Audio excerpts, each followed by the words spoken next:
So we're going to look at how we can solve exponential equations using logarithms.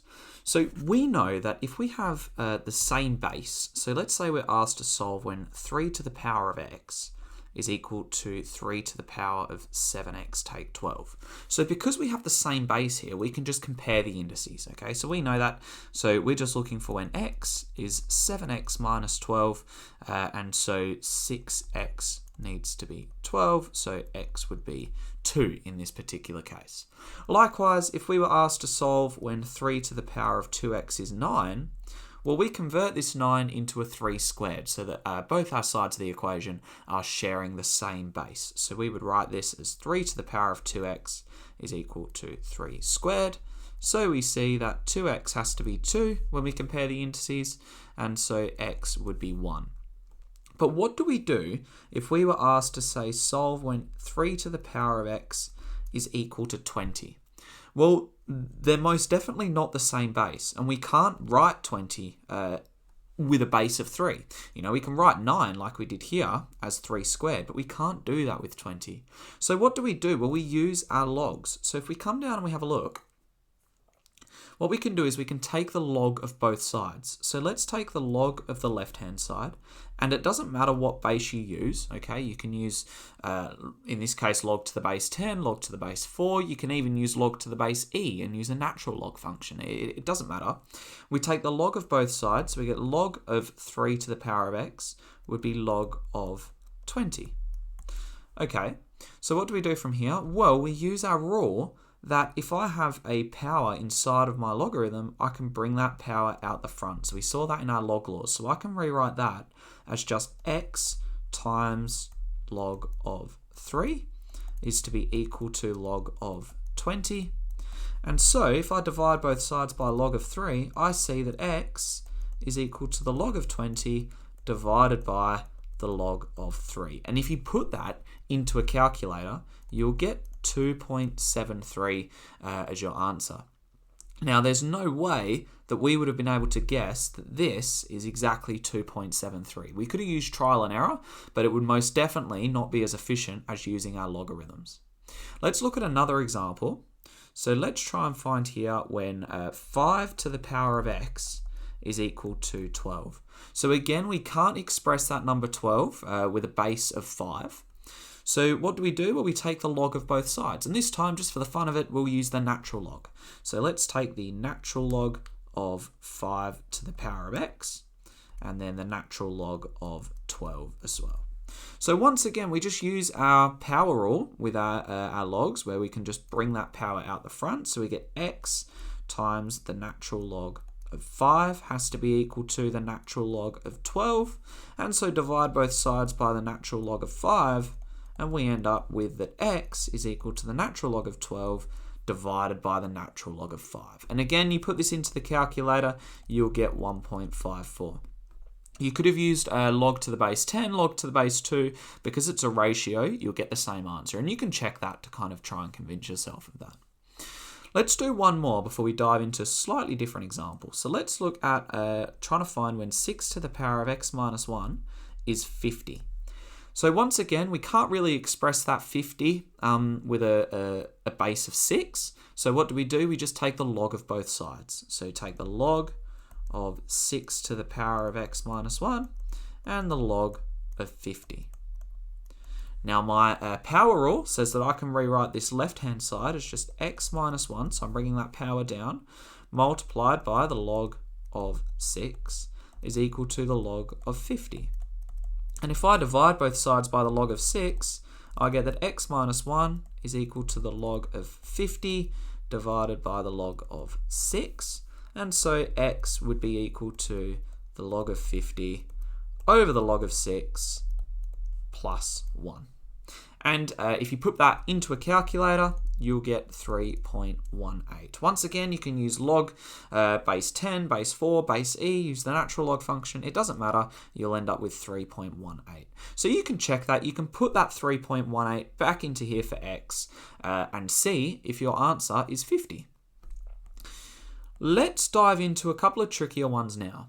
So here we want to try and find when 2 to the power of 3x plus 1 is equal to 3 to the power of 5x minus 2. So we're going to use a very similar idea. We're just going to take the log of both sides. So let's do that. So log of 2 to the power of 3x plus 1 is equal to the log of 3 to the power of 5x minus 2. Now I can use my power rule, and I can bring on my left hand side, I can bring that 3x plus 1 out the front. So I get 3x plus 1 times the log of 2 needs to be equal to, and I bring my 5x minus 2 power out the front times the log of 3. Okay, well if I'm trying to find x, so if I expand these brackets out, I get 3x times the log of 2 plus the log of 2 has to be equal to 5x times the log of 3 subtract 2 times the log of 3. Okay, if I try and collect all of my x terms on one side and all of my non-x terms or my constant terms on the other side. So let's move my 3x log of 2 over to the right-hand side. So take 3x log 2, and let's move this negative 2 log 3 over to the other side as well. So we get log of 2 plus 2 log of 3. So I've just rearranged that equation, okay? Take a moment to check that I've done that correctly and convince yourself of that, but that's going to be what our new equation is. Now, if I factor out a common factor of x over here, I'm just left with 5 times the log of 3 subtract 3 times the log of 2. And that is equal to my log of 2, so just my left-hand side, so I just copy this down. Now, if I divide both sides by this bracket here, I'm going to isolate my x term. So x would be equal to log of 2 plus 2 log of 3 divided by 5 log of 3 subtract 3 log of 2.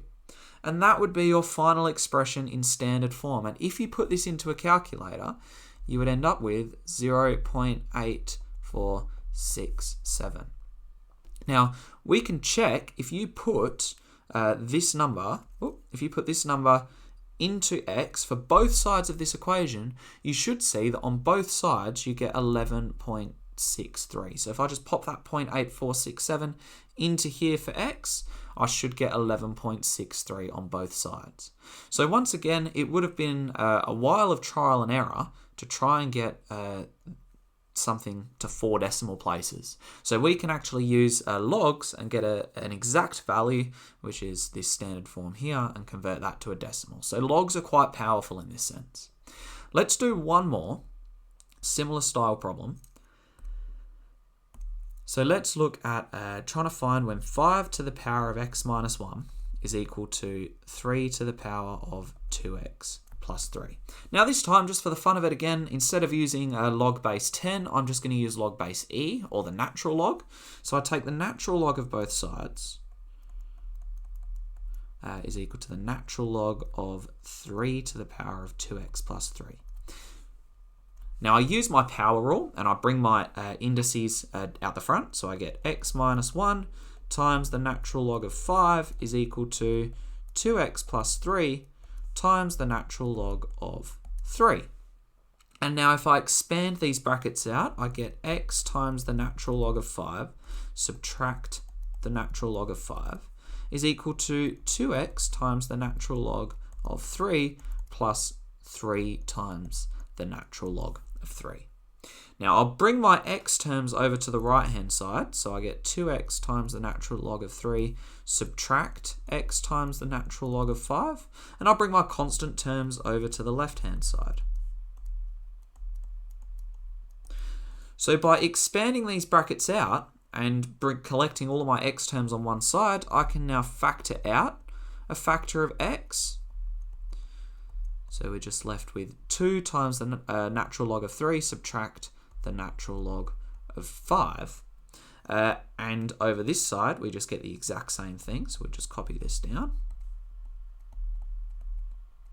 So if I divide both sides by this bracket here, I'll be able to isolate my x term. So x would be negative the natural log of 5, subtract 3 times the natural log of 3, all divided by 2 times the natural log of 3, subtract the natural log of 5. So that looks like quite a mouthful, but if you pop that into a calculator, you'll get negative 8.3453. So once again, the power of logarithms to get a correct answer to 4 decimal places, or you could push it even further if you read more numbers out of the calculator. So what does this mean? Well, just to summarize, if we put this number into here for x, and you did that on both sides of the equation, both sides should be equal to 2.9371 times 10 to the negative 7. So a really small number here.